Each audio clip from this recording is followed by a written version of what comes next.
बिस्मिल्लाहिर्रहमानिर्रहीम। अस्सलामुअलैकुम वरहमतुल्लाहि वबरकातुहू। नाजरीन, आज का हमारा मौजू है कि औरत का मैका सिर्फ माँ बाप से ही होता है। नाजरीन, एक औरत थी, उसका शोहर 2 दिन के लिए दूसरे शहर जा रहा था, तो इसने इसे बोला, चलो मैं तुम्हें तुम्हारी अम्मी के घर छोड़ देता हूँ। अकेली क्या करोगी, कैसे रहोगी, एक तुम डरपोक भी बहुत हो। शोहर की ये बात सुनकर वो खुशी खुशी तैयार हो गई। वो माँ के घर आई तो माँ के घर का दरवाज़ा खुला था। माँ बाप सहन में बैठे अचार और चटनी के साथ खाना खा रहे थे। इसने सलाम दुआ करने के बाद अपने माँ बाप से इनकी खैरियत का पूछा। नाजरीन, इसने कहा, अब्बा आप तो अचार चटनी के साथ रोटी नहीं खाते थे, आज क्यों खा रहे हैं। अब्बा ने नवाला लेते हुए कहा, बेटी कभी कभी खा लेनी चाहिए, बहुत मज़े की होती है। मुझे तो अब पता लगा, मैं ऐसे ही तुमको तंग करता था। नाजरीन, इस औरत ने अपने अब्बा की आंखों में बेबसी ढांप ली थी। इतने में भाभी आ जाती है। सहन में आते ही भाभी पूछने लगी, क्या यहाँ रहने आई हो।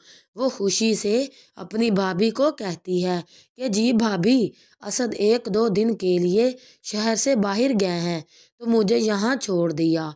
भाभी ये सुनकर मसनूई हंसी और बोली, बैठो तुम्हारे लिए कोई चाय पानी लाती हूँ।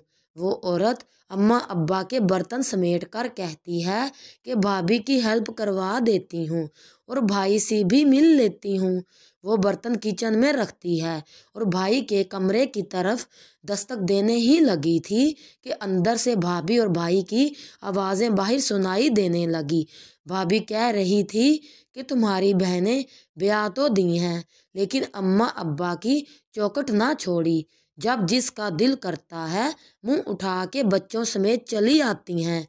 भाई की आवाज़ आती है, वो कहते हैं कि ए कर्मा वाली, वो तेरा क्या खाती हैं, यहाँ नहीं आएंगी तो कहाँ जाएंगी।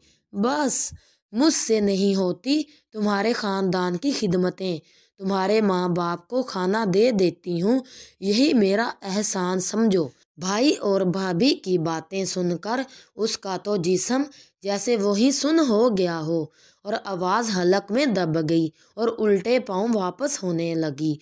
थोड़ी देर बाद फ़ोन पे बात करते हुए बाहर निकली और बोली, अच्छा अम्मी, आप लोग गांव से आए हैं, पहले बता देते तो मैं अम्मी की तरफ आती ही ना। चलें, आप परेशान ना हों, मैं अभी वापस आ रही हूँ। आप ऐसा करें, थोड़ी देर साथ राबी आपी के घर बैठे।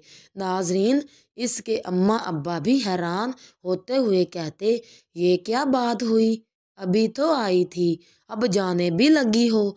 तो वो बोली, अब्बा जी, असद की अम्मी आई हुई है तो उन्हें कैसे छोड़ दूँ, अभी इजाज़त दें, इंशाअल्लाह फिर आऊँगी। अपने आंसुओं को हलक में उतारते हुए दोनों से मिली। उसे बाबुल का घर फलांगते हुए एक एक कदम एक एक मन का महसूस हो रहा था और होंठों को खिंचती चली गई, जैसे खुद को हौसला दे रही हो। फिर वो बात याद आई कि फसलें जो काटी जाएं उगती नहीं, बेटियां जो भी ब्याई जाएं मरती नहीं। बेशक मैके माँ बाप से ही होते हैं, लेकिन कभी इनके होते हुए भी वो बेबस होते हैं।